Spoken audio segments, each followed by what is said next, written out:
ఈ దినం దేవుని వాక్యాన్ని మనము ధ్యానం చేయటం కొరకు యోహాను సువార్త 8వ అధ్యాయం 44వ వచనాన్ని ఒకసారి మనం చదువుదాం. అక్కడ అపవాదిని గురించిన నిజం మనం ఆ వచనంలో చదువుతాం.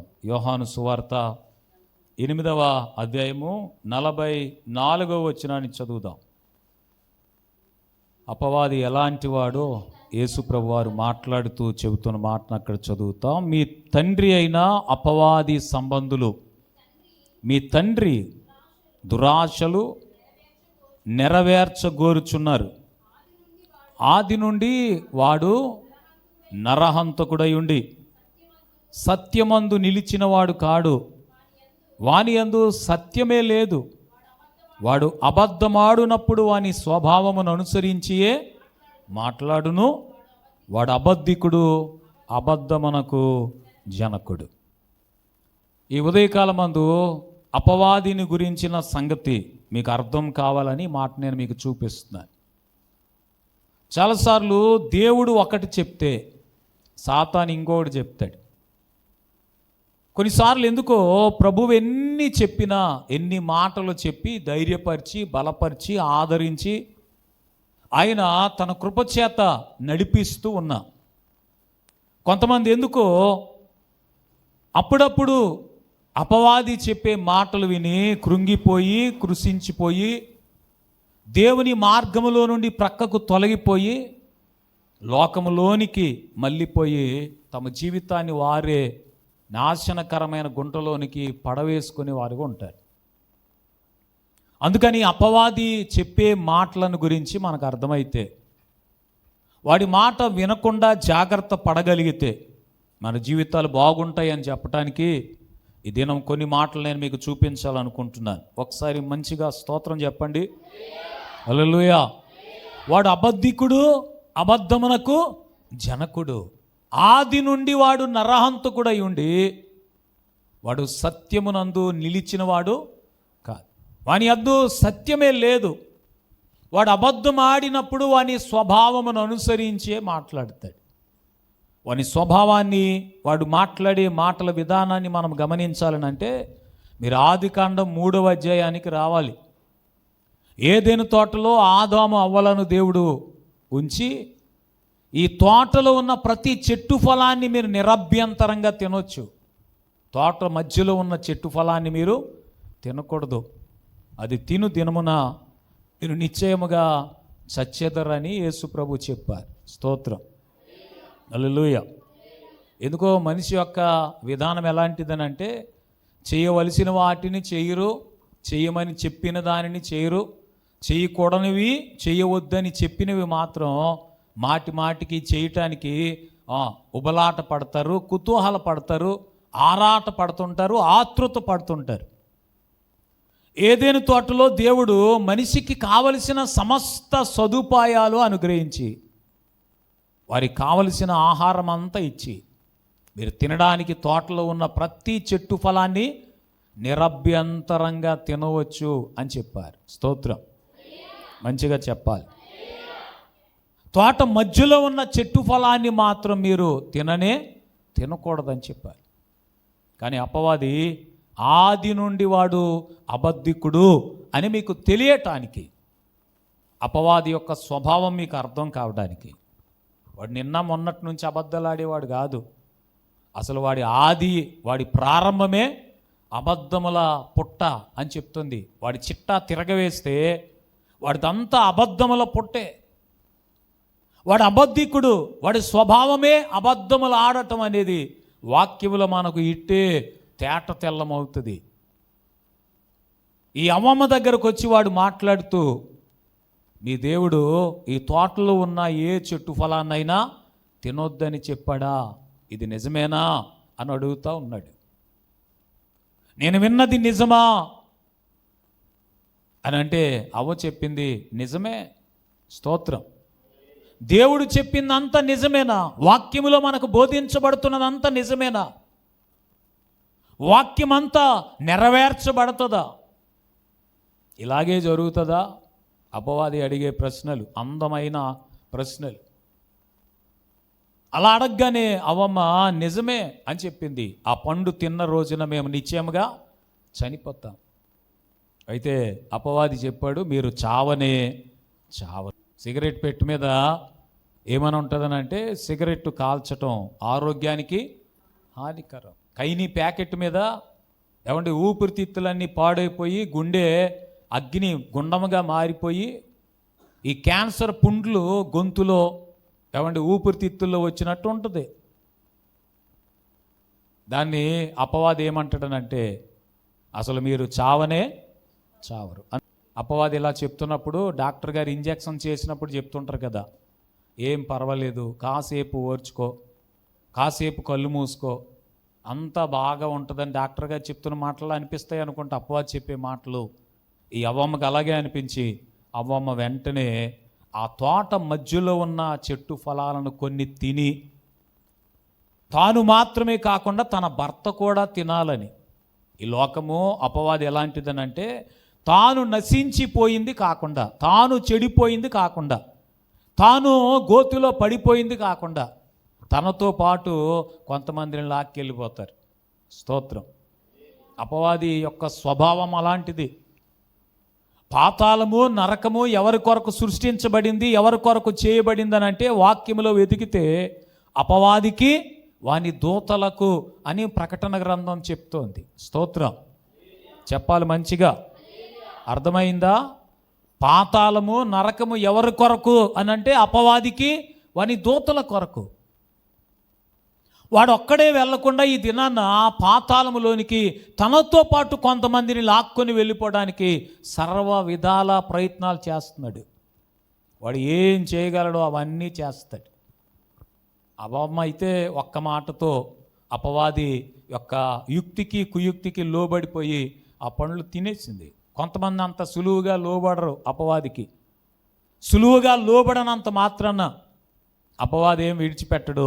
వాడు ఎన్ని ప్రయత్నాలు చేయగలడో అన్ని ప్రయత్నాలు చేసి వాడు ఒకరిని పాతాళములోనికి నెట్టివేయటానికి చాలా కార్యాన్ని చేస్తాడు. చివరికి ఎవరిని కూడా పాతాళానికి తీసుకుని వెళ్ళిపోదామని ప్రయత్నం చేస్తాడనంటే రక్షించబడిన వారిని సైతం. మత్తయి సువార్త 24వ అధ్యాయంలో ఒక చోట రాయబడింది, సాధ్యమైతే ఏర్పరచబడిన వారిని సైతం వాడు మోసపుచ్చటానికి ప్రయత్నం చేస్తాడని వాక్యం చెప్తుంది. ఒక్కసారి ఆ మాట తీసి చదవగలిగితే ఒకసారి మనం చదువుదాం. మత్తయి సువార్త 24వ అధ్యాయము. సాధ్యమైతే ఏర్పరచబడిన వారిని సైతం మోసపరచటానికి ఆ గొప్ప సూచక క్రియలు మహత్కార్యములను కనుపరుస్తారట. సాధ్యమైతే, ఒకవేళ వీలుంటే ఏర్పరచబడిన వారిని కూడా మోసపుచ్చటానికి అపవాది అసలు కొంచెం కూడా సిగ్గుపడ్డంట. కొంచెం కూడా వాడికి నామోసి ఫీల్ అవడంట. కొంచెం కూడా జాలిపడ్డు ఆలోచించడు. వీరు రక్షించబడిన వారు కదా, వీరు దేవుని యొక్క ఏర్పాటులో ఉన్నారు కదా, వీరు జోలు నాకెందుకులే అనుకోడంట. స్తోత్రం. చెప్పట్లేదు మీరు ఎవరు? హల్లెలూయా. వీరి జోలు నాకెందుకని ఊరుకున్నవాడు కాదు. వాడు విశ్వాసులను, రక్షించబడిన వారిని, దినదినము దేవునిలో మంచిగా నిలబడుతూ నడుస్తూ వారు చక్కగా దేవునిలో సాగుతున్న వారిని కూడా మోసపుచ్చటానికి అవసరమైతే మహత్కార్యాలు కూడా చేస్తాడట. స్తోత్రం. అద్భుతాలు కూడా చేస్తాడట. వాడి మాట మీరు నమ్మటానికి, వాడి మాట మీరు నమ్మి విశ్వాసం ఉంచటానికి. అందుకని అపవాది మాట్లాడే మాటలను మీరు జాగ్రత్తగా ఆలోచించాలి, వాటిని జాగ్రత్తగా పరిశీలించాలి.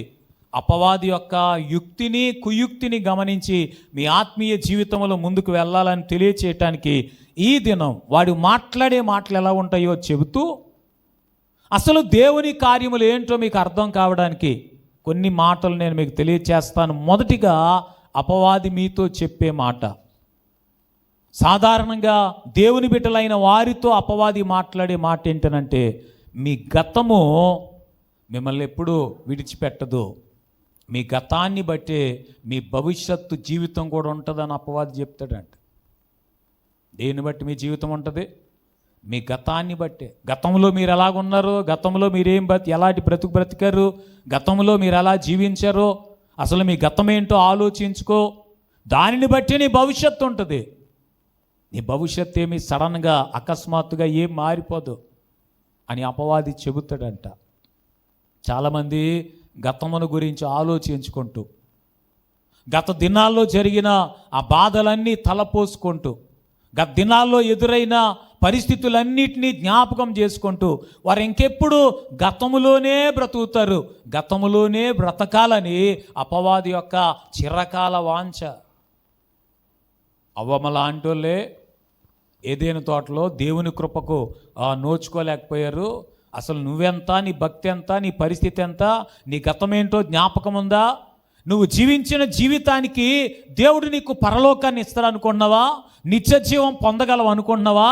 లేక దేవుని యొక్క కార్యాలు నీ జీవితంలో అనుభవించగలవు అనుకుంటున్నావా అని అపవాది మాట్లాడుతుంటే కొంతమంది నిజమే, నా బ్రతికెంత, గత దినాల్లో నేను ఏమంత భక్తిపరురాలినా, నేనేమైనా దేవుని కొరకు ప్రత్యేకించబడిన జీవితాన్ని జీవించానా అని గత దినాలను జ్ఞాపకం చేసుకొని విశ్వాసములో చల్లారిపోయి, భక్తిలో సన్నగిల్లిపోయి, ఆత్మీయతలో ఎదగకుండా, ముందుకు వెళ్లకుండా, ఎక్కడున్న వారు అక్కడే ఉండిపోయేటట్టుగా అపవాది ఒక విశ్వాసి జీవితంలో పనిచేస్తూ మాట్లాడతాడట. అయితే అలాంటి సమయాలలో దేవుని వాక్యం మనల్ని ఏమైనా బలపరిచేదిగా ఉందా, ప్రోత్సహిస్తుందా? లేకపోతే గతంలో నీ జీవితం ఇలా ఉంది కనుక, నీ పరిస్థితులు ఇంతే, నీ బ్రతుకింతే, నీకింకా దేవుని యొక్క కృప నీ జీవితంలో రాదంతే, కలగదంతే అని బైబిల్ కూడా అదే మాటను చెబుతూ పుండు మీద కారం చల్లినట్టుగా, లేక కాకి గాయాన్ని రేపుతున్నట్టుగా బైబిల్ కూడా అలాగ నీ గాయాన్ని రేపి, నీ గతాన్ని మాటికి జ్ఞాపకం చేసి, నీ గతకాలపు పరిస్థితులను బైబిల్ మాటికి గుర్తు చేసి నీవు గతములోనే బ్రతికేటట్టుగా, ఇక అపవాది ఉరిలోనే చిక్కుబడిపోయేటట్టుగా, అపవాది యొక్క అబద్ధాలకు లోబడిపోయేటట్టుగా బైబిల్ ఏమైనా ప్రోత్సహిస్తుందా?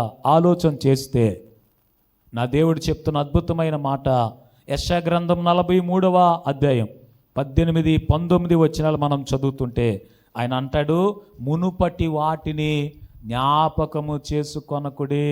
హల్లెలూయా. చేతులెత్తి చెప్తారా? హల్లెలూయా. మునుపటి వాటిని మీరేం చేసుకోవద్దు? జ్ఞాపకం చేసుకోవద్దు. అపవాది వాడి దగ్గర ఉన్న ఆయుధాలలో ఒక ఆయుధం ఏంటనంటే, మునుపటి జరిగిన సంగతులను జ్ఞాపకం చేసి మీరు ప్రార్థన చేయకుండా, ప్రార్థనకు రాకుండా, పాడకుండా, ఆరాధించకుండా, వాక్యం చదవకుండా, గత జీవితాన్ని జ్ఞాపకం చేసి, గతంలో నీవు జీవించిన ఒకవేళ దేవునికి ఇష్టం లేని, ఎవరికి నచ్చని, ఎవరికి అంత సంతోషంగా అనిపించని రోత జీవితం, పాత జీవితం అపవాది జ్ఞాపకం చేసి నువ్వు దేవునిలో ఒక అడుగు ముందుకేయకుండా చేయడానికి ప్రయత్నం చేస్తాడు. కానీ నా దేవుడు నిన్ను బలపరచడానికి, నేను ఆగిపోకుండా సాగిపో అని చెప్పడానికి ఆయన చెబుతున్న మాట ఏంటనంటే, మునుపటి వాటిని జ్ఞాపకము చేసుకోవద్దు. పాతి పెట్టబడిన శవాన్ని రోజు మాటికి త్రవ్వి పైకి తీస్తే సెంటు వాసన వస్తుందా? మీరు రాసిన పౌడర్ వాసన ఇంకా ఉంటుందా? అది చెడు వాసన వస్తుంది. గతాన్ని జ్ఞాపకం చేసుకొని, తవ్వుకొని, జ్ఞాపకం చేసుకొని, మాటి గుర్తు చేసుకుంటే అలాగే నీ జీవితం కూడా ఎలా అనిపిస్తుంది అన్నట్టు ఏమంత సంతోషంగా అనిపించదు. అందుకే నా ప్రభు చెప్తున్నాడు, మునుపటి వాటిని నువ్వు జ్ఞాపకం చేసుకోవద్దు. స్తోత్రం చెప్పాలి మంచిగా. పూర్వకాలపు సంగతులను తలంచుకోవద్దు. ఇదిగో నేను ఒక నూతన క్రియ చేస్తూ ఉన్నాను, ఇప్పుడే అది మొలుస్తుంది, మీరు దాని గురించి ఆలోచించండి. పక్కవారితో సెకండ్ చెప్పండి, ప్రభువు చేయబోయే నూతనమైన కార్యమును గురించి ఆలోచించండి అని చెప్పండి. జరిగిపోయిన వాటిని జ్ఞాపకం చేసుకోవద్దు. మీకు ఎదురైన ఆ బాధలను గుర్తు చేసుకోవద్దు. మీ జీవితంలో, గత జీవితంలో అనుభవించిన ఎలాంటి కష్టమైన, కన్నీరైన, దుఃఖమైన, బాధ అయిన దానిని జ్ఞాపకం చేసుకొని, కొంతమంది ఎందుకో ఇంటికి చుట్టాలు వస్తే చాలు గత జీవితంలో ఎదురైన కన్నీరే జ్ఞాపకం చేసుకొని వాళ్ళని పట్టుకుని వీళ్ళని పట్టుకుని వాళ్ళు, అబ్బో బిందులు నిండిపోతాయి నీళ్ళు. ఎంత కన్నీళ్ళో. హల్లెలూయా. నా దేవుడు చెప్తున్నాడు, గత కాలపు సంగతులను నీవిక జ్ఞాపకం చేసుకోవద్దు. మరి ఏం చేయమంటారు పాస్టర్ గారు? నా దేవుడు ఒక నూతనమైన కార్యము చేయటానికి ఇష్టపడుతున్నాడు. మీరు దాని గురించి ఆలోచించండి. దేవుడు నా జీవితంలో నూతనమైన కార్యాలు చేస్తాడు. చేస్తే నా దేవుడు నా కొరకు ఏదైనా ఇస్తే అది ఎలా ఉండబోతుందని జరగబోయే వాటి కొరకు, దేవుడు చెయ్యబోయే వాటి కొరకు ఆలోచిస్తూ కలలు కంటూ దాని కొరకు సిద్ధపడండి. స్తోత్రం చెప్పండి. దేని కొరకు సిద్ధపడండి? నా దేవుడు చేయబోయే కార్యముల కొరకు సిద్ధపడండి. నూతనమైన కార్యములు చేయగలిగిన దేవుడు, నీవు నేను ఆరాధన చేస్తున్న దేవుడు. చెప్పండి ఒకసారి చేతులెత్తి. హల్లెలూయా. ఇంకెప్పుడు నీవు గతంలోనే బ్రతకాలని దేవుడు ఎప్పుడు కోరుకోడు. గతకాలపు అనుభవాలలోనే, గతకాలపు బాధల్లోనే, గతకాలపు పరిస్థితుల్లోనే నీ జీవితం ఉండిపోవాలన్న దేవుడు ఎప్పుడు కోరుకోడు. నీ భవిష్యత్తును బంగారుమయంగా మార్చడానికి, నూతనమైన కార్యాలు చేయటానికి ఆయన కోరుతున్నవాడుగా వాక్యంలో మనకు కనబడుతున్నాడు. గట్టిగా స్తోత్రం చెప్పండి. నీ జీవితంలో, గత జీవితంలో ఏదైనా బాధ, కష్టము, దుఃఖము, వేదన ఉంటే నీ గత జీవితం ఎలా అయితే ఉందో నీ భవిష్యత్తు కూడా అలాగే ఉంటుందని చెప్పటానికి సాతానుగాడు ప్రయత్నం చేస్తాడు. పెద్దవాళ్ళు చెప్తూ ఉంటారు, రోజులు ఎప్పుడు ఒకలాగునా ఉండవు. స్తోత్రం చెప్పండి. చెప్పట్లేదు మీరు ఎవరోనూ. హల్లెలూయా. గతంలాగే నీ పరిస్థితులు ఉంటాయని నువ్వు బాధపడుతూ బ్రతకొద్దు. నా దేవుడు నీ కొరకు నూతనమైన కార్యములు చేస్తామని చెప్తున్నాడు. మునుపటి వాటిని పదే పదే తలంచుకొని ఆ బాధలే, ఆ కష్టాలే, ఆ దుఃఖమే, ఆ కన్నీటినే తలంచుకొని మీరు గతంలోనే బ్రతకొద్దు. రాబోయే రోజుల్లో దేవుడు మీ కొరకు చేయబోయే గొప్ప కార్యముల కొరకు మీరు ఎదురు చూడవలనని వాక్యం మనకు నేర్పిస్తూ ఉంది. మంచిగా స్తోత్రం చెప్తారా? నేను ఒక నూతనమైన కార్యము చేస్తున్నాను, మీరు దాని గురించి ఆలోచించండి. నా దేవుడు చేయబోయే కార్యం ఎలా ఉంటుందంటావు? నా దేవుడు నా కొరకు చేయకపోయే గొప్ప కార్యాలు ఎలా ఉంటాయంటావు? భవిష్యత్తులో నా జీవితాన్ని దేవుడు ఎంతగా దీవిస్తాడంటావు? ఎంత ఆశ్చర్య కార్యాలు చేస్తాడంటావు అని దాని గురించి ఆలోచించి, దాని గురించి కలలు కని దానిలోనికి అడుగు పెట్టడానికి మీరు సంతోషంతో బ్రతకాలన్న దేవుడు చెప్తున్నాడు. స్తోత్రం చెప్తారా? అబ్రహాముకు 100 సంవత్సరాలు వచ్చేసాయి. శారమ్మకేమో 90 సంవత్సరాలు వచ్చాయి. స్తోత్రం చెప్పండి పక్కాలతో. అబ్రహాముకేమో 100 సంవత్సరాలు, శారమ్మకేమో 90 సంవత్సరాలు. ఎవరైనా వాళ్ళిద్దరిని చూసి పిల్లలు పుడతారని చెప్తారా? మీరైతే చెప్తారా అండి? ఎవరు చెప్పరు, చెప్పలేరు ఎవరును. హల్లెలూయా. చెప్పండి ఒకసారి చేతులు ఎత్తి. అలాగే నీ బ్రతుకును నీవు చూసుకుంటున్నప్పుడు, నీ బ్రతుకును చూస్తున్న వారు ఎవరైనా నీ గురించి చెప్పమంటే మీ పరిస్థితులు మారుతాయి, నీ బ్రతుకు బాగుంటుంది, నీ భవిష్యత్తు బాగుంటుందని నీవు చెప్పలేవు, ఎవరు కూడా చెప్పరు. కానీ దేవుడు అబ్రహామును బయటికి తీసుకెళ్ళాడంట. ఆకాశాన్ని చూడమని చెప్పాడంట. ఆకాశాన్ని చూడు, ఆ నక్షత్రాలు లెక్క పెట్టగలవేమో, నీ సంతానం ఇలా ఉండబోతుందని చెప్పాడు. గట్టిగా స్తోత్రం చెప్పాడు. ఇంకా మంచిగా చెప్పాలి. నీ సంతానం ఎలా ఉంటుంది? నీకు పిల్లలు పుడతారన్న ఆశ, నీకు పిల్లలు పుడతారన్న ఆలోచన వదిలిపెట్టేయమ్మా. ఇక ఈ వయసులో కూడా పుడతారని డాక్టర్లు కూడా చెప్పరని చుట్టుపక్కల వాళ్ళు, తన తోటి వారు, ఇంకా ఇంట్లో ఉన్నవారు, బయట వారు కూడా శారంతో చెప్పొచ్చారేమో. నీ బ్రతుకు ఇంతే, ఇక నీ భవిష్యత్తు ఏమి అంత బాగుంటుందని అనుకోకు. పిల్లలు ఉన్న వాళ్ళ పరిస్థితే దిక్కుమొక్కు లేకుండా ఉంది. అసలు పిల్లలు లేని నీ పరిస్థితి భవిష్యత్తులో ఎలా ఉంటుందో చూసుకో. ఏంటిది? వంగిపోయినప్పుడు నీ బ్రతుకు ఇక చివరి దినాలకు వచ్చేసినప్పుడు నీకు దిక్కుమొక్కు ఉండదు, నీ భవిష్యత్తు చాలా భయంకరంగా ఉంటుంది. ఇలా చెప్పుంటాము. కానీ దేవుడు అంటాడు, బయటికి తీసుకెళ్ళి ఆకాశ నక్షత్రాలను లెక్క పెట్టగలవా? నీ సంతానం ఇలా ఉండబోతుందని చెప్పాడు. గట్టిగా స్తోత్రం. సముద్రపు ఇసుక రేణువులు లెక్క పెట్టగలవా? నీ సంతానం ఇలా ఉండబోతుందని చెప్పాడు. దేవుని బిడ్డ అబ్రహాము దేవుని మాటను నమ్మాడు గనుక, మీరు ఈ మాటలు ఆదికాండం 15వ అధ్యాయంలో చదువుతారు. నమ్మాడు గనుక అప్పటి నుంచి దేవుడు చేయబోయే కార్యములను గురించి ఆలోచించడం మొదలుపెట్టాడంట. మంచి స్తోత్రం చెప్పండి. హల్లెలూయా. నీ బ్రతుకుని నీవు చూసుకున్నా, నీ బ్రతుకును చూసి ఎవరిని చూసి చెప్పమన్నా. హల్లెలూయా కదా. కొంతమందికి ఎందుకో అలా దారంట వెళ్ళేవాడిని చూసి ఒకసారి మా ఇల్లు చూసి అసలు ఎలా ఉంటుందో చెప్పండి. ఏం చూసి చెప్పాలంట? ఇల్లు చూసి చెప్పాలంట. ఆడికి ఏం చెప్పాలో తెలియక, ఇదిగో ఈ కిటికీ ఎక్కడ పెట్టారు, అందుకే మీకు బాగాలేదు. ఏమెట్టారు? ఎవరికి కూడా చెప్తాడు చెప్పన మాట? కిటికీలు లేని ఇంటికి కూడా చెప్తాడు అదే మాట. ఏ ఇంటికి? కిటికీలు లేని ఇంట్లో వెళ్ళి పాఠశాల అంటే పూరి పాకలు ఉంటాయి కదా, దానికి ఏమన్నా టేక్ కర్రతో చేసిన కిటికీలు పెడతారు ఏంటండి? ఏం పెడతారు దానికి? మహా అయితే కొబ్బరి కమ్మలు కట్టేసి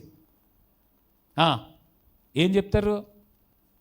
దాన్ని మట్టితో మేగి లేకపోతే మెత్తి అలికి దానికో 2 పొలాల అడ్లు పెట్టి అదే కిటికీ అక్కడ.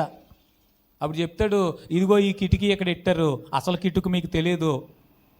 ఈ కిటికీ ఎక్కడ పెట్టాలనంటే ఎదురుగా ఉన్న డోరుకు మధ్యలో పెట్టాలి కిటికీ. చాలా విచిత్రంగా ఉంటాయండి. వీళ్ళకి మా ఇల్లు చూసి చెప్పండి, నా చెయ్యి చూసి చెప్పండి, నా ముఖం చూసి చెప్పండి. ఎందుకు వచ్చింది? స్తోత్రం చెప్పండి. హల్లెలూయా. ఏమండి, అలా చెయ్యి చూసి చెప్పేవాడు, ముఖం చూసి చెప్పేవాడు, ఇల్లు చూసి చెప్పేవాడు గతంలో నీకు జరిగిన కార్యాలు చెప్తాడు. గతంలో జరిగినవి చెప్పగానే నీ భవిష్యత్తు కూడా చెప్పేస్తాడు అనుకుని, చెప్పగలడు అనుకుని ఆతృతగా చూస్తుంటావు. వాడు చెప్తాడు గతం ఎలాగుందో నీ భవిష్యత్తు కూడా అలాగే ఉంటుందని చెప్తాడు. వాడు అపవాది, అబద్ధికుడు, అబద్ధానికి తండ్రివాడు. వాడి స్వభావమే అబద్ధాలు ఆడడం. నా ప్రభువు ఏం చెప్తాడనంటే, మునుపటి వాటిని ఇంకా తలంచుకోవద్దు. ఎవరైనా నిన్ను తిట్టారా, ఎవరైనా నిన్ను బాధ పెట్టారా, ఏదైనా పరిస్థితి నీకు మంచిగా అనిపించలేదా, గతంలో నీవు చాలా బాధలు అనుభవిస్తూ వచ్చావా, వాటన్నిటినీ మరిచిపో, జ్ఞాపకం చేసుకోవద్దు. మరేం తలంచు, ఏ ఆలోచించానంటే నూతనమైన కార్యాలు దేవుడు చేస్తామని చెప్తున్నాడు, దాని గురించి ఆలోచించు. అబ్రాహాము అదే కలలగండం మొదలుపెట్టాడంట. బయట ఆకాశం చూసినప్పుడు, నక్షత్రాలను చూసినప్పుడు వాళ్ళందరూ అబ్రాహామును డాడీ అని పిలుస్తున్నట్టుగా అనిపించిందంట అబ్రాహాముకి. స్తోత్రం చెప్పండి. ఏమనిపించిందట? డాడీ. ఆ నక్షత్రాలు చూచి నవ్వుతూ తండ్రి అని పిలుస్తున్నట్టు అనిపించేదట. నాన్నా అని పిలుస్తున్నట్టు అలా ఆలోచించుకునేవాడు. అయ్యే కలలు కనేవాడు. స్తోత్రం. మంచిగా చెప్పాలి మంచిగా. నా దేవుడు అంటున్నాడు, మునుపటి వాటిని తలంచొద్దిక. ఇంటికి వెళ్ళిన తర్వాత ఒక్క పెట్టేసింది, కూర్చోలేకపోతున్నాం, బాబోయ్ మా చర్చ్ ఎలాగుందా అలాగుంది, అయి కాదు. రాబోతున్న రోజుల్లో దేవుడు నీ కొరకు, సంఘము కొరకు, నీ కుటుంబం కొరకు, నీ బిడ్డల కొరకు, నీ జీవితంలో నూతనమైన కార్యములు చేయబోతున్నాడు. దాని గురించి ఆలోచించండి, తలంచండి, కలలు కనండి. నా దేవుడు అదే చెప్తున్నాడు. స్తోత్రం. అది ఇప్పుడే మొలుస్తుంది అంటున్నాడు ఆయన. హల్లెలూయా. ఎప్పుడంట? ఇంకెప్పుడు చేస్తావు ప్రభువా, ఇంకెప్పుడు జరుగుతుంది నా జీవితంలో.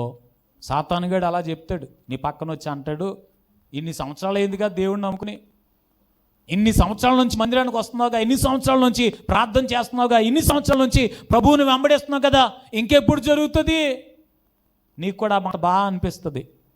ఆ మాట వినగానే అవును ఇంకెప్పుడు జరుగుతుంది, నిజమే, నువ్వు చెప్పింది నిజమే, వాడు చెప్పేదేం అబద్ధం, ఇక జరగదు, నీ జీవితంలో మంచి రోజు రాదు, నీ పరిస్థితి మారదు, నీ భవిష్యత్తు కూడా ఇలాగే ఉంటుంది, ఇంతకంటే కూడా కష్టంగా ఉంటుందేమో ఆలోచించుకో. అతను చెప్పేది ఏంటంటే మీ భవిష్యత్తు ఏం బాగోదని. నమ్మితే మీరు గతంలోనే బ్రతుకుతారు. నా దేవుడు చెప్పేది నూతనమైన కార్యాన్ని నేను ఇప్పుడే చేస్తున్నాను, అది ఇప్పుడే మొలుస్తుంది. హల్లెలూయా. చెప్పండి మంచిగా హల్లెలూయా. అది ఎప్పుడంట? ఇంకెప్పుడు చేస్తావు అనకండి, ఇప్పుడే ఆయన ప్రారంభిస్తాడు. మీరు ఇప్పుడే ఒకవేళ మంచి ఇల్లు కట్టుకోవాలనుకున్నారనుకోండి, మంచి ఇల్లు కట్టుకున్న ఇంట్లో మీరు ఆ గదిలో, ఈ గదిలో, ఏమండి మీ డైనింగ్ హాల్లో, కిచెన్లో, ఏమండి మీకు 3 బెడ్రూములు కావాలనుకోండి, 3 బెడ్రూముల్లోకి వెళ్ళి మీరు తుడుస్తున్నట్టు, అన్నీ సర్దుతున్నట్టు, అసలు సామానంతా సర్ది పెడుతున్నట్టు అందులోకి వెళ్ళిపోండి ఇప్పుడే. స్తోత్రం చెప్పండి. చెప్పండి మంచిగా. ఎలాగెళ్ళమంటారు పాస్టర్ గారు? అందాక కలల కంట కూర్చోండి. హల్లెలూయా. చెప్పండి మంచిగా. ఏ కంట కూర్చోండి? కలలు కనండి. దేవుడు అదే చెప్తున్నాడు, దాని గురించి ఆలోచించండి. ఏది ఆలోచించండి? గతం గురించి ఆలోచించకండి, ఇప్పుడున్న పరిస్థితుల గురించి ఆలోచించకండి, జరిగిపోయిన వాటిని మర్చిపోండి, జ్ఞాపకం చేసుకోవద్దు. జరగబోయే వాటి కొరకు ఆలోచించండి. స్తోత్రం. దేవుడు చెయ్యబోయే వాటి కొరకు ఆలోచించండి, జరగబోయే వాటి కొరకు కూడా కాదు. దేవుడు చెయ్యబోయే వాటి కొరకు ఆలోచించండి. స్తోత్రం. మంచిగా చెప్పాలి.